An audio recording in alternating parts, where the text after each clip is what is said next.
मैं हूं रजत। बहुत बहुत स्वागत है आप सभी का इस न्यू वीडियो में। दोस्तों बात कर रहे हैं सीरियल गुम है किसी के प्यार में के अपकमिंग एपिसोड के बारे में, क्योंकि आने वाले एपिसोड में रजत यहां पर पूरी तरीके से चार्ज्ड हो चुका है और यहां पर आगे वो कार्यवाही करते हुए नजर आएगा। एंड हम सभी को पता है कि आने वाले एपिसोड में रजत सच को बाहर लेकर आ जाएगा, क्योंकि यहां पर पिछले कई वीडियोस से हम इसके बारे में बात कर रहे हैं। तो आगे बढ़ेंगे आज कहानी के अंदर, क्योंकि यहां पर कल के वीडियो के कमेंट्स पढ़ने के बाद मुझे यह समझ में आया कि अब ऑडियंस जो है वो आधी आधी डिवाइड हो चुकी है। बहुत सारे लोग ऐसे हैं जो कि यहां पर रजत को पसंद करने लगे हैं। बहुत सारे लोग यहां पर कहते हैं कि रजत से तो कोई एक्सपेक्टेशन रखना बिल्कुल मतलब नहीं है, वो कुछ नहीं करने वाला है। अब यहां पर एक कमेंट तो ऐसा था कि रजत ईशान से तो बेटर ही है, क्योंकि ईशान तो बिना कुछ सोचे समझे सभी पर ही चढ़ जाता था। अब देखो यार, इन शॉर्ट सारी चीजें मिलाकर ये चीज क्लियर हो जाती है कि लोगों को जो सबसे बेहतरीन किरदार मेल एक्टर में अब तक लगा है ना, वो यहां पर विराट का किरदार ये है। क्योंकि यहां पर बहुत लोग कमेंट करते रहते हैं आए दिन कि विराट तो भवानी, काकू, पुलिस सबके अगेंस्ट जाकर भी सही का साथ देता था, और वैसा तो कैरेक्टर ना ईशान का हुआ ना ही अब रजत का हुआ है। कैरेक्टर हो तो विराट जैसा, लेकिन अब यार क्या कर सकते हैं, जब हमारे पास विराट था तो हमें दूसरे कैरेक्टर अच्छे लगते थे। तो कहावत है ना कि यार दूसरों की थाली में घी हमेशा ज्यादा नजर आता है, तो वही वाला सीन है। अब विराट उस समय था तो विराट को भी गालियां ही पड़ती थी, अब रजत है तो रजत को भी फिलहाल गालियां ही पड़ रही है, गालियां ही पड़ रही है। तो यहां पर ये चलता रहता है। वेल, आप लोग मुझे आज कमेंट सेक्शन में फाइनली बताकर जाना कि आपका तीनों में से फेवरेट कैरेक्टर कौन है। मेल एक्टर में यहां पर नील भट्ट यानी कि विराट चौहान, शक्ति अरोरा यानी कि ईशान भोसले, या फिर हितेश भारद्वाज यानी कि रजत ठक्कर। मैं कैरेक्टर की बात कर रहा हूं, ना कि एक्टर की बात। दूसरी और आप लोग कंपेयर कर सकते हैं आयशा सिंह और भाविका शर्मा को, जहां पर मुझे लगभग रिजल्ट पता है कि क्या होने वाला है। वेल, आपको आने वाले एपिसोड की ओर ले चलता हूं तो आप सभी को बता दूं कि आने वाले एपिसोड में रजत जो है यहां उस लड़की को मना लेगा कि मेरे साथ तुम चलो और सारी सच्चाई बताओ। लेकिन इसमें भी संघर्ष करना होगा, क्योंकि वो लड़की साफ इनकार कर देगी कि मैं नहीं मिलूंगी और यहां पर मुझे आपसे मिलना ही नहीं है और मैं आपसे मिलना ही नहीं चाहती। अब उसके बावजूद रजत कोशिशें कर उससे मिलेगा। देन ये प्रीकैप वाला सीन आएगा एंड फाइनली वो लड़की जो है घर पर आते हुए नजर आएगी और यहां पर रजत जो है एक अलग अंदाज में सच को बाहर लाते हुए नजर आएगा। पहले उस लड़की को छुपा कर रखने वाला है, उसे लेकर नहीं आएगा। बाद में वो आएगा तो वो सारी सच्चाई सामने आएगी। उस लड़की को भी रजत बुलाने वाला है। अब वो लड़की आने वाली है तो सभी उसके पास जाएगी, क्योंकि सभी को भी रजत ने इनवाइट किया कि तुम भी आओ, सच बाहर आने वाला है। और यहां पर जब वो आने वाला है तो हमारा जो मिलिंद होने वाला है वो भी मौके पर मौजूद होगा। अब देखो, मिलिंद जितना सभी से प्यार करता है ना, उतना खतरनाक भी वो है। अपनी बहनों को लेकर बड़ा जज्बाती है वो। यहां पर कोई भी उसकी बहन के ऊपर, चाहे वो मृण्मय हो चाहे सभी क्यों ना हो, छोटी सी आंख उठाकर भी देख ले तो मिलिंद का जो है गुस्सा भड़क जाता है। और ये पहले हम देख चुके हैं मृण्मय वाले टाइम पर।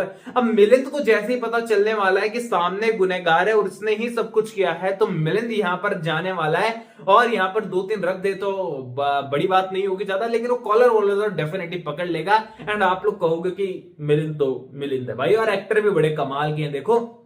तो यहां पर रजत उसे रोकते हुए नजर आएगा और कहेगा कि मिलिंद रुको, आप सारा सच बाहर आने दो, क्योंकि अभी बहुत कुछ बाहर आना बाकी है। अब यहां पर रजत जो है सभी को कहने वाला है कि सभी तुम आगे आओ, और उस लड़की को भी कहने वाला है तुम आगे आओ और इसके गाल पर ऐसा निशान छोड़ दो अपने हाथों का कि कभी किसी लड़की के साथ बदतमीजी ना कर पाए। अब यहां पर सभी को जो है रोकने के लिए तारा आगे आ जाएगी, क्योंकि तारा को लगता है कि उसका पति तो बहुत अच्छा है और यहां पर वो कभी कुछ गलत कर ही नहीं सकता है। यहां पर तारा सभी को ही धमकाने वाली है कि अगर हाथ लगाया तो सभी देख लेना, तुझे कभी माफ नहीं करूंगी, और फिर से मेरा हाथ उठ जाएगा। अब यहां पर जब जिगर जो है यहां पर इतना कुछ होने के बावजूद वही हरकतें करने वाला है, सभी को ही झूठा कहने वाला है, उसे ही कुछ ना कुछ सुनाने वाला है, तो यहां पर सभी का गुस्सा भड़केगा और सभी यहां पर उस पर हाथ उठा देगी। अब यहां पर सभी हाथ उठाने वाली है तो तारा फिर से कोशिश करेगी सभी पर हाथ उठाने की, लेकिन रजत बीच में आ जाएगा और यहां पर ये तारा की गलती भारी पड़ने वाली है फिर जिगर के ऊपर, क्योंकि रजत को गुस्सा आएगा और रजत को गुस्सा आएगा तो रजत कॉलर पकड़कर ऐसी धुलाई करने वाला है जिगर की कि यहाँ पर पुलिस को आखिर रोकना होगा कि मिस्टर ठक्कर रुक जाइए, अब इसको सजा हम ही देंगे। अब यहाँ पर रजत उस लड़की को कहने वाला है कि पुलिस को सारी सच्चाई बताओ, अभी के आखिरकार हुआ क्या था। और वो लड़की सारी सच्चाई जो है पुलिस के सामने बता दी। पुलिस कहने वाली है कि देखिए फिर से मुकरिएगा मत, क्योंकि आपके कहने पर एक बेगुनाह को हम ऑलरेडी जेल में डाल चुके थे, लेकिन अब सच्चाई आपने स्वीकार की है तो हम आपको सजा नहीं दे रहे हैं, पर इसका मतलब ये नहीं है कि आप फिर से पलट जाएंगी बाद में। यहां पर वो लड़की कहने वाली कि नहीं, इस बार मैं सच बोल रही हूं। यहां पर जिगर ही वो लड़का है जिसने जो है कनाडा में मुझे परेशान किया था और इंडिया आने के बाद भी वो यहां पर पूरी तरीके से ब्लैकमेल कर रहा था।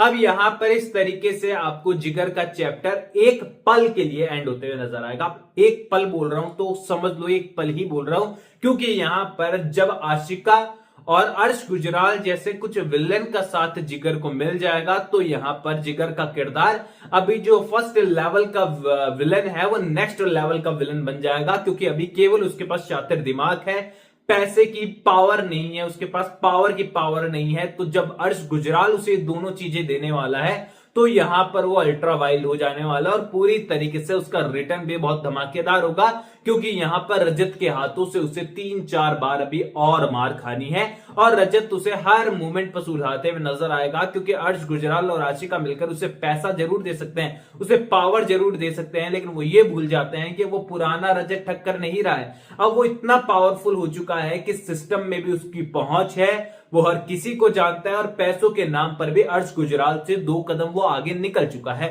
यानी कि ये कहें कि रजत ठक्कर हर कदम पर यहां पर सभी का साथ देते हुए नजर आएगा आने वाले एपिसोड्स के अंदर, और यहां पर जिगर को हर पल यहां पर हार का सामना करना पड़ेगा। लेकिन देखो यार, सीरियल के अंदर विलन है तो कुछ वक्त तक तो हावी हमें देखने को मिलेगा ही मिलेगा। जैसे कि अभी ये एक सप्ताह देख लो पिछला, जहां पर सभी को कितना कुछ झेलना पड़ा है। मतलब स्कूल के अंदर पेरेंट्स तो सारे वेले ही बैठे थे, जो कि यहां पर छोटा सी बात हुई उस पर आकर उन्होंने झंडे गाड़ दिए, पोस्टर जला दिए, सारी चीजें कर दी। अब यहां पर इतना बड़ा प्रोटेस्ट तो किसी गवर्नमेंट अथॉरिटी या नेता को लेकर भी नहीं होता जब उनके इतने बड़े क्राइम हो जाते हैं। बहुत रेयर केसेस में ये देखने को मिलता है, अगर होता भी है तो कोई आम आदमी यहां पर झंडे लेकर नहीं बैठता सड़क पर। आप किसी प्रोटेस्ट में कभी जाकर देखना, किसी ना किसी पार्टी के समर्थक ही आपको मिलेंगे। एंड मैं किसी की बुराई नहीं कर रहा हूं, ये सच्चाई है जो मैं आपको बता रहा हूं। एंड आप में से बहुत सारे लोग होंगे जो कि मीडिया, पुलिस से या फिर किसी चीज से बिलोंग करते होंगे, तो आपको भी ये सच्चाई पता होगी कि प्रोटेस्ट करने वाले लोगों की शुरुआत उन्हीं लोगों से होती है जो किसी ना किसी पार्टी या फिर किसी ना किसी ऑर्गेनाइजेशन से जुड़े हैं, जो सोशल वर्क करती है या फिर किसी ना किसी पार्टी से जुड़ी है। तो यही सारी चीजें होती है रियलिटी में। लेकिन यहाँ सीरियल के अंदर पेरेंट्स को, जो कि प्राइमरी स्कूल दिखाई गई है, छोटे बच्चों की स्कूल दिखाई गई है, उसके अंदर पेरेंट्स आकर झंडे जला रहे हैं। मतलब यार इतने वाहियात कैसे हो सकते हैं, वो भी उस स्कूल में जिसमें स्टार्टिंग में रजत ठक्कर को ही दिखाया गया था कि उसके डोनेशन से स्कूल चल रहा है। यानी कि इतनी सारी चीजें ऐसे व्यक्ति के साथ ही, उनके बच्चे के साथ ही हो रही है जो कि स्कूल को चला रहे हैं। वेल, सीरियल का आने वाला एपिसोड कैसा होगा मैंने आपको बताया। एंड इसके अलावा एक रिक्वेस्ट है मेरी आप सभी लोगों से कि 2 एपिसोड हमने रिलीज किए हैं पिछले एक सप्ताह के अंदर, टॉक विद रजत के एपिसोड 5 और एपिसोड 6। एंड प्रयास ये है उन एपिसोड को लाने का, उस टॉक शो को करने का, कि एंटरटेनमेंट के साथ कुछ मोटिवेशन और कुछ टिप्स आपको अपनी लाइफ रिलेटेड मिल पाए। तो उनको भी आप देखिए, सपोर्ट कीजिए, टाइम निकाल कर देखिए। अच्छे खासे उसकी टाइमिंग है, 30 मिनट का है, कोई 10 मिनट का है, कोई 50 मिनट का है, ऐसे वो पॉडकास्ट शूट हुए हैं। लेकिन यहाँ पर टाइम निकाल कर देखिए, काफी नॉलेज, मोटिवेशन आपको उससे मिलेगा। और शायद आपकी फील्ड में से, एक्टिंग में से, जर्नलिज्म में से और पॉलिटिक्स में से, एजुकेशन में से बहुत सारे गेस्ट अब तक उसमें आकर हमारे साथ जुड़े हैं। तो आप लोग भी इस फील्ड में से हैं तो उन शो को जाकर देखिए। प्लेलिस्ट मैंने डाल रखी है जिसमें सारे एपिसोड आपको मिल जाएंगे। प्लेलिस्ट वाला सेक्शन चेक कीजिए आप टॉक विद रजत के नाम से, एंड वहां पर अपना कमेंट छोड़ दीजिएगा ताकि मुझे पता चल जाए कि आप लोगों ने सपोर्ट कर दिया है, देख लिया है। और टाइम निकाल कर देखिए, ऐसे नहीं बोल रहा हूं अभी जाकर देखिए तो, क्योंकि एपिसोड काफी बड़े बड़े हैं वो। तो ऑल ओवर जुड़े रहिए मेरे साथ। कोई भी सवाल है तो शेयर कर दीजिएगा। सपोर्ट कर सकते हैं मुझे इंस्टाग्राम पर भी, लिंक डिस्क्रिप्शन में, यूजर नेम आपको नजर आ रहा है। चैनल को सब्सक्राइब कर दीजिए। मैं मिलूंगा आप सभी लोगों से अगले वीडियो में। जब तक के लिए थैंक यू दोस्तों।